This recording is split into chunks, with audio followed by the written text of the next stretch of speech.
Right now, an 84-year-old grandmother has been missing for 7 days. Her children just released their third video, and there's one word in it that doesn't fit. I'm sticking to what was said, then what it signals.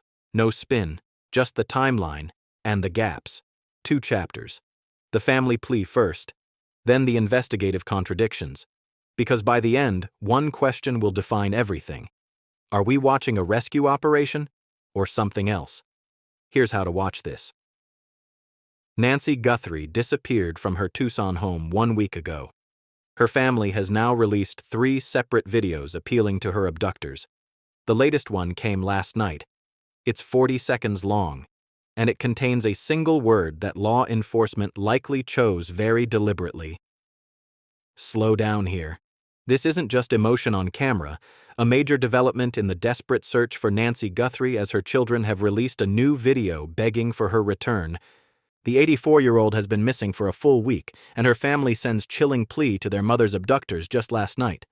That sounds like urgency, but it's more than that. 3 videos in 7 days signals escalation, and possibly desperation. In 30 seconds, listen for one phrase in their plea. Here's what the children said on camera. "We received your message and we understand. We beg you now to return our mother to us so that we can celebrate with her. This is the only way we will have peace. This is very valuable to us, and we will pay." Stop right there. Celebrate. That's the word. In a ransom plea, surrounded by begging and desperation, that word stands out. It's not reunite, not be with her again, celebrate. We'll come back to why that matters in 2 minutes. But first, watch what happened at the homes. Within hours of that video going public, investigators moved. Police returning to Annie Guthrie's home last night, where they appeared to be taking photographs in the garage but still haven't been able to give the public many details. Releasing a news statement saying, quote, "At this time, investigators have not identified any suspects, persons of interest, or vehicles connected to this case." That's a carefully worded statement. No suspects, no vehicles, no persons of interest. But deputies spent 2.5 hours inside Annie Guthrie's home, Nancy's sister, with cameras, white cases, and latex gloves. Before we move forward, note this. A second ransom deadline is apparently set for tomorrow evening. Let's walk through what we know and what we don't. Who is Nancy Guthrie, really? She's 84, a grandmother, disappeared from her Tucson home exactly 1 week ago. Her daughter is Savannah Guthrie. Yes, that's Savannah Guthrie, NBC Today show co-anchor. This is not a random victim. This is a high-profile family with resources and media reach. What happened? In the hours after Savannah Guthrie and her siblings released that video, we saw a significant amount of activity outside and inside of her sister Annie's home. At least 4 investigators from the Pima County Sheriff's Department arrived at the house that's located about 4 miles from Nancy's place. At about 8 hours last night, they went inside, and our team saw what appeared to be flashes coming from a camera inside the garage, and then again in another part of the house. They spent about 2.5 hours there. Camera flashes. That's forensic photography. You do that when you're documenting evidence or a potential crime scene. When did this start? 1 week ago. The first video plea came February 4th. The second came days later. Last night was the third. Where are we now? When they arrived, a deputy was carrying a white case of some sort. That case came back out with them in addition to what looked like a brown paper bag. One of the deputies was wearing latex gloves as they were leaving the home. It did not appear family members were at the house at time. White case in, brown paper bag out, latex gloves. That's evidence collection protocol. Now here's where things get murky. In 20 seconds, watch for conflicting reports. Quickly. Surveillance video enters the picture. Officers arrived at the sheriff's department on Saturday carrying what appeared to be a large printout of a map, some sort of blueprint. And Fox Digital spoke with an employee at a Circle K here, saying federal and local agents reviewed a surveillance video, the employee telling Fox saying they just showed up, asked to see camera footage, and it was related to, quote, some guy. Some guy. That's all the Circle K employee was told. But federal and local agents don't show up at gas stations asking for footage unless they're tracking movement, or a vehicle, or a person of interest. Now compare that to what was reported earlier. It's interesting you bring up that vehicle of interest because initially NBC was reporting that there was a vehicle of interest possibly that they were looking at, and it was related to this Circle K, possibly the surveillance video. The sheriff's department later came back and said they didn't have a vehicle of interest. So those are in conflict because NBC had sources related to law enforcement. That's not a small discrepancy. NBC reports a vehicle of interest. The sheriff's department says no vehicle of interest. Either NBC's law enforcement sources were wrong, or the sheriff's department is holding information back. Here's what makes this even more complex. You have to imagine, there are a lot of businesses on that street. That was on Oracle, so you're going to have a lot of surveillance video. The question is, were they trying to match up whatever they saw with this Circle K video, if they saw anything at all from their surveillance video, and then went to other businesses along the street and followed a path? That's tracking. That's piecing together a timeline, or a route, Oracle Road, multiple businesses, multiple cameras. If they're following a path, they know something. Before we go further, one more detail. Watch what was towed from Nancy's home. There's a blue Subaru in this story. That would be the blue Subaru that had been seen in the days prior to it being towed away. It was inside of her garage, nothing had happened there. Investigators had been spending time inside that garage while the Subaru was there, and then eventually they towed it away.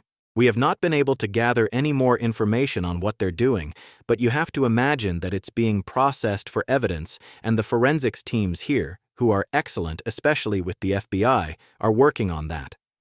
Processing for evidence. That means they're looking for DNA, fingerprints, fibers, digital traces, anything that tells them who was near Nancy before she disappeared. Here's what this pattern suggests. Investigators are moving methodically. They're documenting scenes. They're collecting physical evidence. They're tracking surveillance footage across multiple locations, but they're not talking. The sheriff's department has put out a statement saying they are aware of the newest video, they are not holding news conferences, and Sheriff Chris Nanos isn't planning any one-on-ones. That silence points to one of two things. Either they're protecting an active investigation, good news, because it means they have leads they don't want to compromise, or they're stalling, bad news, because they don't have much, and they don't want to admit it publicly while a high-profile family waits. Now here's the part that raises the darkest question.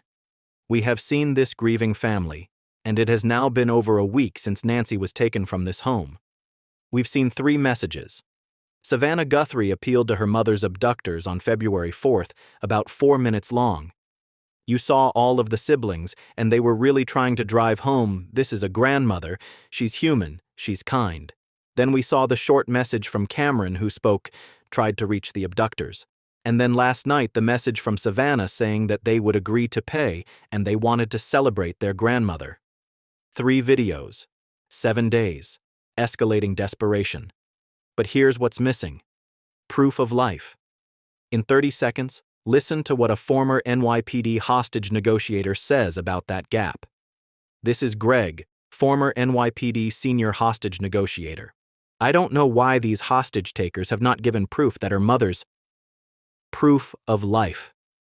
Okay, because they've been asking for that for a while. What's the big deal?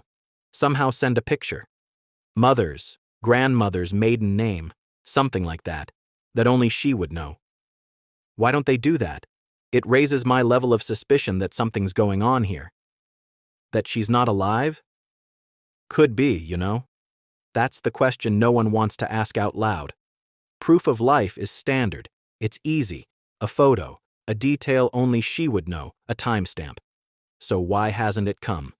Now go back to that word, celebrate. There's a word inside of the most recent one, the one from last night, that I found really interesting, the word celebrate. It just was jarring to hear that word in this short, in the context of everything else, in this very short message. What does that word tell you? I feel like every word is being selected very deliberately. That word wasn't random. The FBI helps craft these messages. Every word is strategic. Celebrate could be a signal, a code word, something that tells the abductors the family received specific instructions. Or it could be bait, a way to confirm contact with the real abductors versus copycats or opportunists. I don't know if you and I would have used that word, okay? I would have probably said something like, I can't wait, to have her back. Pleasure to be with her again. I don't know if she knows more than we know for some reason. Even the expert hesitates. That tells you something. Now here's what this changes in the next 48 hours. Let's talk about what happens next. In the range of things that we don't know that they're dealing with, is one of them that maybe we haven't actually been in contact with the actual abductors, that maybe what we've heard from so far is not actually the abductors. See, that's a problem. In hostage negotiations, we always have a location. I know they're in that building, and we're going to talk them out. And if we can't talk them out after a period of time, I'm going to say to the hostage takers, we're going to send my tactical team. You want to do things the easy way or the hard way? We don't know where they're at, and they're holding the cards in their hands, okay? No location. No leverage. The abductors control everything, the timeline, the communication, the proof of life. The technology today that's going on is hindering investigations because it's so advanced. It's making it difficult. Look at the way the emails, you can't track them right now. In the old days, you would deliver money. Now the push of a button, and they've got this Bitcoin stuff. That's why this case is different. Bitcoin. Encrypted emails. No physical handoff. They can take the ransom and vanish digitally, leaving investigators with nothing. Before we move on, stop here. This is where it flips. These people, when they took her, they're responsible for her safety. If something happened to her, if she's not around anymore, we're going to be going into a different investigation. Oh yeah. A homicide investigation. That's the line. Kidnapping becomes murder. Ransom negotiation becomes manhunt. So watch the next move. Not the public statements. The follow-through. Does proof of life come before that second deadline tomorrow evening? Do we see more evidence collection at the homes? Does the sheriff break silence? And here's the question I'll leave you with. What's the one detail in this case that tells you whether Nancy Guthrie is coming home, or whether this investigation just changed forever? Drop your answer below, because I want to know what you're watching for.